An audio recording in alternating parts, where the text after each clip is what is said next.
A2 ಇಂದ A1 ಆಗಿ promotion ಅನ್ನು ಒಂದ್ ಕಡೆ ದರ್ಶನ್ ಪಡ್ಕೊಂಡಿದ್ದಾರೆ. ಸೊ ದರ್ಶನ್ ಜೈಲಿಗೆ ಸೇರಿ ಆಲ್ಮೋಸ್ಟ್ 62 ದಿನಗಳಾಗಿದೆ. ದರ್ಶನ್ ನೋಡಿ ರಚಿತಾರಾಮ್ ಕಣ್ಣೀರಿಟ್ಟಿದ್ದಾರಂತೆ. ಪರಪ್ಪನಗ್ರಹಾರ ಜೈಲಲ್ಲಿ ದರ್ಶನ್ರನ್ನ ಭೇಟಿಯಾಗಿದ್ದಾರೆ ರಚಿತಾರಾಮ್. ಈ ಸಂದರ್ಭದಲ್ಲಿ ಎಮೋಷನಲ್ ಗಳಿಗೆಗೂ ಸಾಕ್ಷಿ ಆಯಿತು.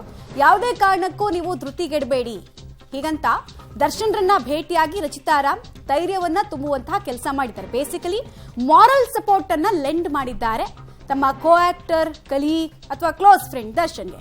ಬಾಸ್ ಯಾವಾಗಲೂ ಬಾಸ್ ಆಗೇ ಇರ್ತಾರೆ, ದರ್ಶನ್ ಆದಷ್ಟು ಬೇಗ ಹೊರಗೆ ಬರ್ತಾರೆ ಅಂತ ವಿಶ್ವಾಸವನ್ನ ಕೂಡ ಮೇಡಮ್ ವ್ಯಕ್ತಪಡಿಸಿದ್ದಾರೆ. ಜೈಲಲ್ಲಿ ದರ್ಶನ್ ಭೇಟಿ ಬಳಿಕ ನಟಿ ರಚಿತಾರಾಮ್ ಅವರು ಹೇಳಿದಂತಹ ವಿಚಾರ ಇದು. ದರ್ಶನ್ ಸರ್ ತುಂಬಾ ಆರೋಗ್ಯವಾಗಿದ್ದಾರೆ. ಅದೇ ಕಷ್ಟ ಆಗುತ್ತೆ ಅವ್ರನ್ನ ಆ ಥರ ನೋಡೋದಕ್ಕೆ. ಬಟ್ ತುಂಬ ಮಿಸ್ ಮಾಡ್ಕೊಳ್ತಿದ್ದೀವಿ ಎಲ್ಲರೂ. ನಾನು ತುಂಬ ಮಿಸ್ ಮಾಡ್ಕೊತಿದ್ದೀನಿ ಸರ್ನ. ಅವ್ರ ಅಭಿಮಾನಿಗಳು ಎಷ್ಟು ಮಿಸ್ ಮಾಡ್ಕೊಳ್ತಿದಾರೋ ಅಷ್ಟೇ ಮಿಸ್ ಮಾಡ್ಕೊಳ್ತಿದ್ದೀವಿ. ಅವ್ರ ಕುಟುಂಬ ಆಗಿರ್ಬೋದು, ಅವರ ಫ್ಯಾನ್ಸ್ ಆಗಿ ನಾನು ಒಬ್ಬ ಫ್ಯಾನೇ, ತುಂಬಾ ಮಿಸ್ ಮಾಡ್ಕೊಳ್ತೀನಿ. ಸೊ ಹೇಳ್ಬಿಟ್ಟು ಬಂದೆ, sir we all are waiting for you, please ಬೇಗ ಬನ್ನಿ ಅಂತ. That's what he told me.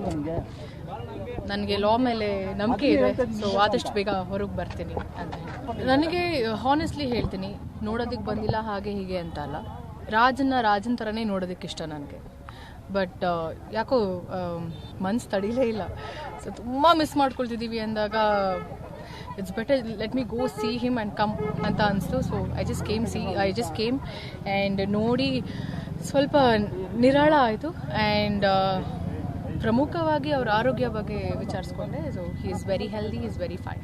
And ಇವತ್ತು ನನಗೇನೇ ಹೆಸರಿದ್ರು ಅದು ದರ್ಶನ್ ಸರ್ ಇಂದ. ಅವತ್ತು ಒಂದು ಮಾತು ಅವ್ರು ಏನಾದರೂ ನೋ ಅಂತ ಹೇಳಿದರೆ ಪ್ರಾಬಬ್ಲಿ ಇವತ್ತು ರಚಿತಾರಾಮ್ ರಚಿತಾರಾಮ್ ಆಗಕ್ಕಾಗ್ತಿರಲಿಲ್ಲ. ಸೊ ನನ್ನ ಒಂದು ರಿಗಾರ್ಡ್ಸ್, ನನ್ನ ಕುಟುಂಬ, ಅವರ ಒಂದು ಋಣ ನನ್ನ ಇಡೀ ಫ್ಯಾಮಿಲಿಗೆ ಇದೆ, ನನ್ನ ಮೇಲಿದೆ. ಸೊ ಎಸ್, ನೀವು ಕೂಡ ಭಾವುಕರಾದಾಗ ಸಂದರ್ಭದಲ್ಲಿ ಧೈರ್ಯ ಹೇಳೋದು, ಆದಷ್ಟು ಬೇಗ ನಮಗೆ ಒಳ್ಳೆ ಸುದ್ದಿ ಸಿಗಲಿ ಆ್ಯಂಡ್ ಭಗವಂತನ ನಾನು ಪ್ರಾರ್ಥನೆ ಮಾಡ್ತೀನಿ. ದರ್ಶನ್ ಸರ್ ತುಂಬ ಆರೋಗ್ಯವಾಗಿದ್ದಾರೆ. ಅದೇ ಕಷ್ಟ ಆಗುತ್ತೆ ಅವ್ರನ್ನ ಆ ಥರ ನೋಡೋದಕ್ಕೆ. ಬಟ್ ತುಂಬ ಮಿಸ್ ಮಾಡ್ಕೊಳ್ತಿದ್ದೀವಿ ಎಲ್ಲರೂ. ನಾನು ತುಂಬ ಮಿಸ್ ಮಾಡ್ಕೊತಿದ್ದೀನಿ ಸರ್ನ. ಅವ್ರ ಅಭಿಮಾನಿಗಳು ಎಷ್ಟು ಮಿಸ್ ಮಾಡ್ಕೊಳ್ತಿದಾರೋ ಅಷ್ಟೇ ಮಿಸ್ ಮಾಡ್ಕೊಳ್ತಿದ್ದೀವಿ. ಅವ್ರ ಕುಟುಂಬ ಆಗಿರ್ಬೋದು, ಅವರ ಫ್ಯಾನ್ಸ್ ಆಗಿ ನಾನು ಒಬ್ಬ ಫ್ಯಾನೇ, ತುಂಬಾ ಮಿಸ್ ಮಾಡ್ಕೊಳ್ತೀನಿ. ಸೊ ಹೇಳ್ಬಿಟ್ಟು ಬಂದೆ, sir we all are waiting for you, please ಬೇಗ ಬನ್ನಿ ಅಂತ. That's what he told me. ನನಗೆ ಲಾ ಮೇಲೆ ನಂಬಿಕೆ ಇದೆ, ಸೊ ಆದಷ್ಟು ಬೇಗ ಹೊರಗೆ ಬರ್ತೀನಿ ಅಂತ. ನನಗೆ ಹಾನೆಸ್ಟ್ಲಿ ಹೇಳ್ತೀನಿ, ನೋಡೋದಕ್ಕೆ ಬಂದಿಲ್ಲ ಹಾಗೆ ಹೀಗೆ ಅಂತ ಅಲ್ಲ, ರಾಜನ್ ಥರನೇ ನೋಡೋದಕ್ಕೆ ಇಷ್ಟ ನನಗೆ. ಬಟ್ ಯಾಕೋ ಮನ್ಸು ತಡೀಲೇ ಇಲ್ಲ.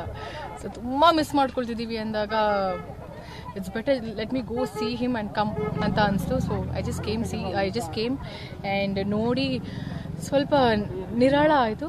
ಆ್ಯಂಡ್ ಪ್ರಮುಖವಾಗಿ ಅವ್ರ ಆರೋಗ್ಯ ಬಗ್ಗೆ ವಿಚಾರಿಸ್ಕೊಂಡೆ. So he is very healthy, is very fine. And ಇವತ್ತು ನನಗೇನೇ ಹೆಸರಿದ್ರು ಅದು ದರ್ಶನ್ ಸರ್ ಇಂದ. ಅವತ್ತು ಒಂದು ಮಾತು ಅವ್ರು ಏನಾದರೂ ನೋ ಅಂತ ಹೇಳಿದರೆ ಪ್ರಾಬಬ್ಲಿ ಇವತ್ತು ರಚಿತಾರಾಮ್ ಆಗಕ್ಕಾಗ್ತಿರಲಿಲ್ಲ. ಸೊ ನನ್ನ ಒಂದು ರಿಗಾರ್ಡ್ಸ್, ನನ್ನ ಕುಟುಂಬ, ಅವರ ಒಂದು ಋಣ ನನ್ನ ಇಡೀ ಫ್ಯಾಮಿಲಿಗೆ ಇದೆ, ನನ್ನ ಮೇಲಿದೆ. ಸೊ ಎಸ್, ನೀವು ಕೂಡ ಭಾವುಕರಾದಾಗ ಸಂದರ್ಭದಲ್ಲಿ ಧೈರ್ಯ ಹೇಳೋದು, ಆದಷ್ಟು ಬೇಗ ನಮಗೆ ಒಳ್ಳೆ ಸುದ್ದಿ ಸಿಗಲಿ ಆ್ಯಂಡ್ ಭಗವಂತನ ನಾನು ಪ್ರಾರ್ಥನೆ ಮಾಡ್ತೀನಿ. ಇದು ರಚಿತಾರಾಮ್ ಅವರ ರಿಯಾಕ್ಷನ್ ಆಗ್ತಾ ಇದೆ. ದರ್ಶನ್ ಭೇಟಿ ಮಾಡಿದ ಬಳಿಕ ದರ್ಶನ್ ತುಂಬಾ ಆರೋಗ್ಯವಾಗಿದ್ದಾರೆ ಅಂತ ಇವ್ರು ಹೇಳ್ತಾ ಇದ್ದಾರೆ. ದರ್ಶನ್ ಪರ ವಕೀಲರು ನೋಡಿದ್ರೆ ಅವರ ಆರೋಗ್ಯ ಸಮಸ್ಯೆಗೆ ಊಟ ಮನೆಯಿಂದ ಬೇಕು ಅಂತ ಕೇಳ್ತಾ ಇದ್ದಾರೆ. ಎನಿವೇ, ರಚಿತಾರಾಮ್ ಅವರಿಂದ ಒಂದು ವಿಚಾರ ಗೊತ್ತಾಗಿದ್ದು, ಅವರು ಹೆಲ್ದಿ ಆಗಿದ್ದಾರೆ, ಆರಾಮಾಗಿದ್ದಾರೆ, ಫಿಟ್ ಆಗಿದ್ದಾರೆ ಅಂತೆಲ್ಲ ಕೇಳ್ಪಡ್ತಾ ಇದ್ವಿ. ಇನ್ನೊಂದು ಕಡೆಗೆ ಶೀಘ್ರವಾಗಿ ಅವರು ಬಿಡುಗಡೆ ಆಗ್ತಾರೆ ಅನ್ನುವಂತಹ ಆಶ್ವಾಸನೆಯನ್ನು ಕೂಡ ವ್ಯಕ್ತಪಡಿಸ್ತಾ ಇದ್ರು. ಹಾಗೆ ಹೈ ಗ್ರಾಟಿಟ್ಯೂಡ್ ಅನ್ನ ತಮ್ಮ ಸಹ ನಟನ ಬಗ್ಗೆ ಅವ್ರು ವ್ಯಕ್ತಪಡಿಸ್ತಾ ಇದ್ರು. ಆಬ್ವಿಯಸ್ಲಿ ಅವರ ಮೊದಲ ಸಿನಿಮಾ ದರ್ಶನ್ ಜೊತೆಗೆ ಇದ್ದಿದ್ದರಿಂದ ಆ ಗ್ರಾಟಿಟ್ಯೂಡ್ ಇದೆ ಅವರಿಗೆ. ರೇಣುಕಾಸ್ವಾಮಿ ಕೊಲೆ ಪ್ರಕರಣದ A1 ಆರೋಪಿ ಪವಿತ್ರ ಗೌಡ ಜಾಮೀನಿಗಾಗಿ ಅರ್ಜಿಯನ್ನ ಸಲ್ಲಿಕೆ ಮಾಡಿಕೊಂಡಿದ್ರು. ಇವತ್ತು ಜಾಮೀನಿನ ಅರ್ಜಿ ವಿಚಾರಣೆಗೆ ಕೂಡ ಕೈಗೆತ್ತಿಕೊಳ್ಳಲಾಯಿತು. ಆದರೆ ಸರ್ಕಾರಿ ಪರ ವಕೀಲರು ಜಾಮೀನು ಕೊಡಬಾರದು ಅಂತ ಆಕ್ಷೇಪಣೆಯನ್ನ ಎತ್ತಿದ್ದಾರೆ. ಮುಂದಿನ ಮಂಗಳವಾರಕ್ಕೆ ವಿಚಾರಣೆಯನ್ನ ಈ ಹಿನ್ನೆಲೆಯಲ್ಲಿ ಮುಂದೂಡಿಕೆ ಮಾಡಲಾಗಿದೆ. ವಾದ ಮಂಡನೆಗೆ ಕಾಲಾವಕಾಶವನ್ನ SPP ಪ್ರಸನ್ನಕುಮಾರ್ ಅವರು ಕೋರಿದ್ರು. ವಿನಯ್, ಅನುಕುಮಾರ್ ಮತ್ತು ಇವರ ವಿಚಾರಣೆಯನ್ನು ಕೂಡ ಮುಂದೂಡಿಕೆ ಮಾಡಲಾಗಿದೆ. ಒಟ್ಟು 3 ಈ ಕೇಸ್ನಲ್ಲಿ ಜಾಮೀನಿಗಾಗಿ ಅರ್ಜಿಯನ್ನ ಸಲ್ಲಿಕೆ ಮಾಡಿಕೊಂಡಿದ್ದು. ಆರಂಭದಲ್ಲಿ ಅನುಕುಮಾರ್ A7 ಆರೋಪಿ ಅರ್ಜಿಯನ್ನ ಹಾಕೊಂಡ್ರು ಜಾಮೀನು ಬೇಕು ಅಂತ. ಆ ನಂತರ A1 ಆರೋಪಿ ಪವಿತ್ರ ಗೌಡ ಜಾಮೀನು ಅರ್ಜಿ ಹಾಕಿದ್ರು. ನಿನ್ನೆ ಅಷ್ಟೇ ಸ್ಟೋನಿ ಬ್ರೂಕ್ನ ಮಾಲೀಕ ವಿನಯ್ ಅವರು A10 ಆರೋಪಿ, ಸೊ ಅವರು ಕೂಡ ತಮ್ಮ ಒಂದು ಜಾಮೀನು ಅರ್ಜಿಯನ್ನ ಸಲ್ಲಿಕೆ ಮಾಡಿದ್ರು. ಇವರೆಲ್ಲರ ಜಾಮೀನು ಅರ್ಜಿ ವಿಚಾರಣೆ ಇವತ್ತು ನಡೀತು. ಆದ್ರೆ ಆಕ್ಷೇಪಣೆ ಸಲ್ಲಿಸಿದ್ರ ಹಿನ್ನೆಲೆಯಲ್ಲಿ 27ನೇ ತಾರೀಕಿಗೆ ಮುಂದೂಡಿಕೆ ಮಾಡಲಾಗಿದೆ. 27ನೇ ತಾರೀಕು ಅವರ ಜಾಮೀನು ಭವಿಷ್ಯ ಏನು ಅನ್ನೋದು ನಿರ್ಧಾರವಾಗುತ್ತೆ, ಅಥವಾ ಮತ್ತೆ ಮುಂದಕ್ಕೆ ಹೋಗೋ ಸಾಧ್ಯತೆಯೂ ಕೂಡ ಇರುತ್ತೆ, ಅಥವಾ ಜಾಮೀನು ಕೊಡೋಕ್ಕಾಗಲ್ಲ ಅಂತ ನಿರಾಕರಣೆ ಕೂಡ ಮಾಡಬಹುದು. ಕಾರಣ ಇನ್ನೂ ಕೂಡ ಚಾರ್ಜ್ ಶೀಟ್ ಅನ್ನ ಸಲ್ಲಿಕೆ ಮಾಡಿಲ್ಲ. ಚಾರ್ಜ್ ಶೀಟ್ ಸಲ್ಲಿಕೆ ಆಗೋವರೆಗೂ ಕೂಡ ಜಾಮೀನು ಕೊಡೋ ವಿಷಯದಲ್ಲಿ ಕೋರ್ಟ್ ಕೂಡ ಒಪ್ಪಲ್ಲ ಅಂತ ಕಾಣಿಸುತ್ತೆ. ಗೊತ್ತಿಲ್ಲ, ಕೋರ್ಟ್ ವಿವೇಚನೆಗೆ ಬಿಟ್ಟದ್ದು. ಒಟ್ಟಿನಲ್ಲಿ 3 ಆರೋಪಿಗಳು ಜಾಮೀನು ಅರ್ಜಿ ಹಾಕಿದ್ರು. ಪವಿತ್ರ ಗೌಡ ಸೇರಿದಂತೆ ಅನುಕುಮಾರ್ ಮತ್ತು ವಿನಯ್ ಇವರು ಯಾರಿಗೂ ಕೂಡ ಸದ್ಯಕ್ಕೆ ಜಾಮೀನು ಇಲ್ಲ.